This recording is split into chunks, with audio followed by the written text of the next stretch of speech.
Hey everybody, Movie Review Next Door here, and I'm back with a continuation of my 400 subscriber special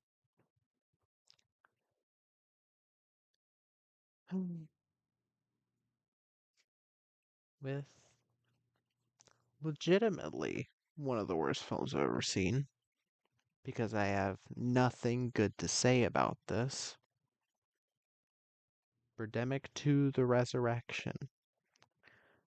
is a 2013 horror comedy romance film starring Alan Baugh, Whitney Moore, Thomas Favarolo, Favaloro, and Chelsea Turnbow. This movie gave me fucking brain damage. In this film, a platoon of eagles and vultures attack Hollywood, California. Why did the eagles and vultures attack? Who will survive? So what did I think of Birdemic 2, The Resurrection? This movie gave me a fucking migraine. And I think that sums it up right there.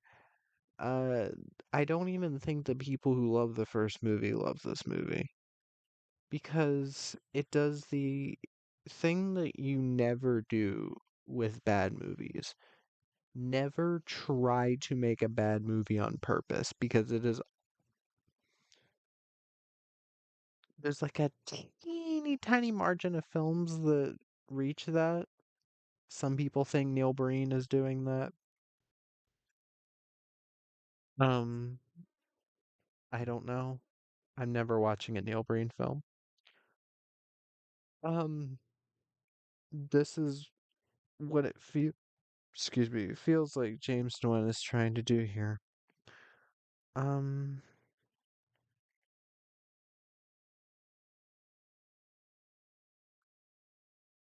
just wow. Let me get to the cast. Alan Baha plays Rod again from the first film. He's there. How's his acting? About the same as in the first. Whitney Moore plays Natalie again. Um, wow, wow, James, you took the like one decent actor from the first film and you gave her even less direction this time. So now she's just kind of there. There are a lot of scenes that go by. Her first scene, sh there's like a conversation going on between Rod, who's now her boyfriend, and a new character. I'm legitimately tired. Um, yeah, she like barely does anything in this. Thomas Favaloro plays Bill. He's a filmmaker. He's trying to make his big comeback to Hollywood. He's a non-entity. Same for Chelsea Turnbow as Gloria. Very pretty woman. Can't act for shit. And what I'm going to... I don't know how long this video is going to be. I do have a legitimate migraine. What this movie does that really pisses me off, this pisses me off whenever any movie does this. When they try to make an intentionally bad movie. And I hope my body language and me yawning and shit doesn't just say, "Oh, I didn't get any sleep." I hope it also shows you that that's what this movie did to me. This movie is not the length that the Blu-ray is. This is a movie that without the credits is about 70 minutes. It's a reported on the box it says 79 minutes. The movie length itself is 83 minutes. Without the end credits, it is about 75-ish minutes, and without the, or 74, 73, and without the opening credits, yeah, it's about a 69-minute long movie. What this should have been was not a full-length movie. It should have been a like a thing James did for free for people on YouTube. That's what it should have been, because that's what it looks like. It looks like a college humor sketch, and I already don't like college humor. They should have done what another indie director did. Um, and I've got three movies here from the same director, Jason Trost, who knows how exactly how long a movie should be, because you have All Superheroes Must Die, which is a 78-minute long movie, and it didn't need to be longer than that because it kind of felt like a proof of concept. Most of his movies do. I'm very much looking forward to Waves of Madness. And then there was All Superhero. Well, first off, first All Superheroes Must Die. I'd rather talk about this. Was like a dark, like Saw meets a superhero movie type thing. You had James Remar as the villain. He was really good. I don't know how the fuck Jason Trost got James Remar in this. Lucas Till is also in it. He's a frequent collaborator with Jason Trost. And yeah, it's a legitimately well made, well done. This costed $20,000 to make, and it's a legitimately well made movie. There is All Superheroes Must Die 2, The Last Superhero, which is 74 minutes, perfect length for it. Maybe you don't like it as much as the first, but it's still a good movie, as like it's kind of a mockumentary about the last superhero being interviewed by this reporter. Interesting idea, interesting execution. And then there's How to Save It, which is about a guy looking for his brother, and had some really cool visual effects. Uh, good leading performance from Jason Trost. What I'm saying here is, um, these are trying to be legit movies, and they have about the same budget as the original Birdemic. And I know they weren't made at exactly the same year, but they look more professional. They look, even though some of them, like How to Save Us, I remember originally saying should have been like a 40-minute short film. I still enjoyed watching the film, even if it had slow parts, because it felt like he was legitimately trying to make a movie.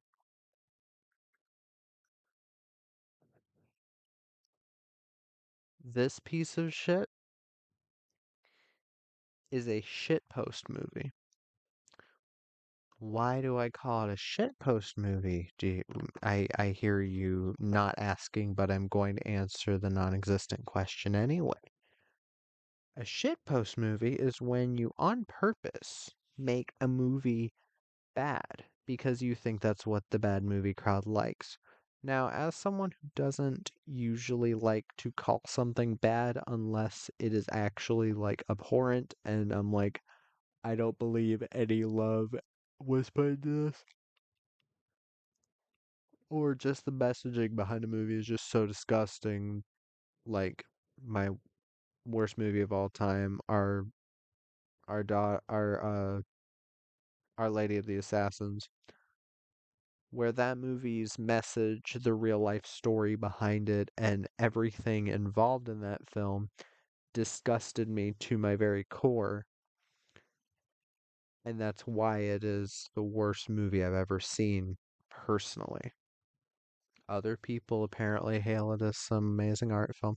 See, you see how fucking in unneeded this movie is that I'm talking about other movies, even other movies that I hate more than this. Now, I struggle to even call this a movie because what it really, again, what it feels like is is like a semi-feature length college humor sketch that's about as funny as a normal college humor sketch, which is to say, not funny at all. And I'm disappointed that this is what Nguyen gave to his fans because he says it's supposed to be a love letter, and it's very clear that no love went into this. From what I can tell, I guess I'm gonna be cynical now. Um, because I'm not cynical enough on this channel. I know I give too much leeway to certain things, but it's mostly because I feel like these people are legitimately trying to make a movie. Here, I don't believe it. This feels like a joke, a bad joke. The original, you can at least tell he was trying to make a legitimate movie, but failed because he bit off way more than he could chew, thinking that he could do the birds on such a low budget, and really not understanding how a lot of this shit works. Ugh.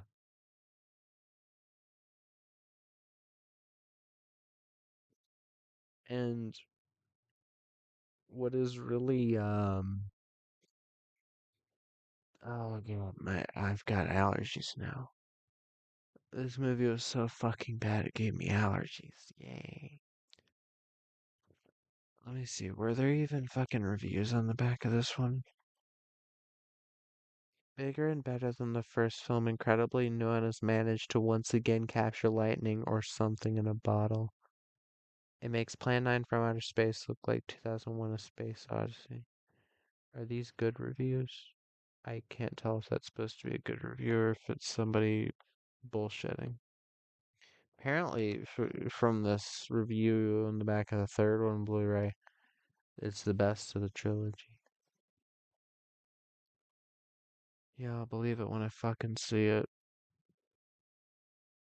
I almost don't want to watch it because of how fucking boring this one was.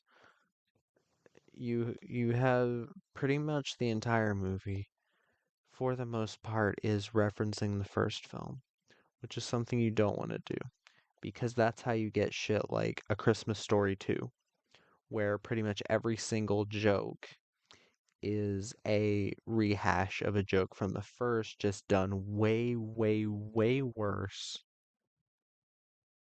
and not to the comedic extent. Even though I don't personally love A Christmas Story, I used to like it more. I've never been that huge a fan. There's moments, but I see I keep getting on this other shit. Um, but yeah, pretty much every joke in this is a poorly rehashed joke from the first. But that's the thing, in the first film, none of the shit was meant to be a joke. Excuse me. It was meant to be a legitimate, like, he was trying to make a legitimate, like, romantic thriller.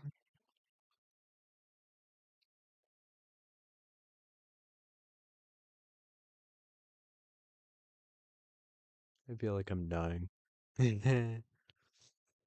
um, this is probably the most real y'all will ever see me. Not that I lie to y'all about my opinions ever, I don't. I don't even know if I'm the most honest reviewer on the internet because I'm not gonna like oversell it or anything. This is legitimately how I feel. I don't have the energy to yell about this, and I don't want to yell because I don't want to hurt my own head more. And this film sucked the energy out of me. Um, it didn't give me depression. Didn't help with my depression though. I don't get depressed over movies, don't worry.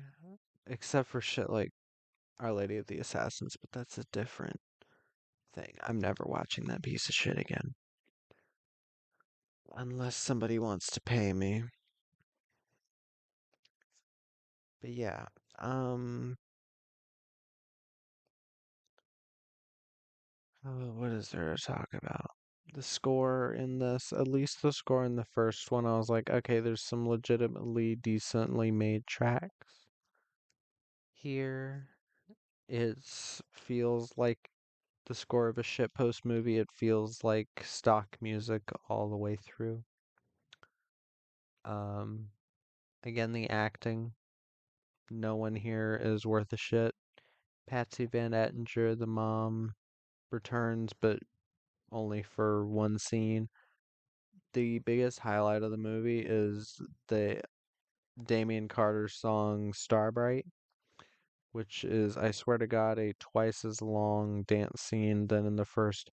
This movie is padded to shit. If you take out all of the padding, then you've got basically a 20-minute movie. Um, the ending is even more abrupt in this than the first because the ending happens at like 74, 73-ish minutes into this 82-minute movie. The last 2 minutes of this film are a fucking black screen. I'm not even joking. Legitimately, the last 2 minutes of the video file are a black screen. It's not an error with my player. Legitimately a black screen.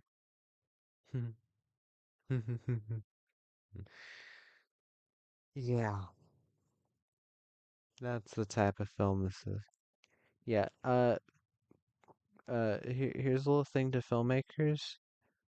Apparently Tommy Wiseau did this as well. I've never seen The Room. I don't think I ever will. There's no fucking way it's as bad as this. There's no way in hell it's as painful as this film is. This film was pain. Birdemic, I've never had pain while watching it. It's been boring at points, yes, but at least in the boring points, the horrible filmmaking was distracting enough, and sometimes I get a chuckle out of really funny sound effects or really bad dialogue mixing, where I'm like, how the fuck did they not notice this? Or did they just not care? But in this, it's just, oh, we're doing editing mistakes intentionally, so literally, you just ruined it all. So, um, but yeah. Um, yeah, that's about all I have left to say about this piece of shit. I guess I'll get onto the third one.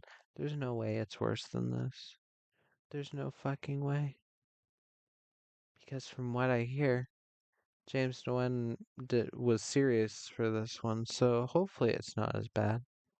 But yeah, that was my review of Birdemic 2, The Resurrection. Um, if you've seen this film, let me know what your thoughts are down in the comments. If you have any recommendations, let me know those in the comments as well. And movie reviewer next door out.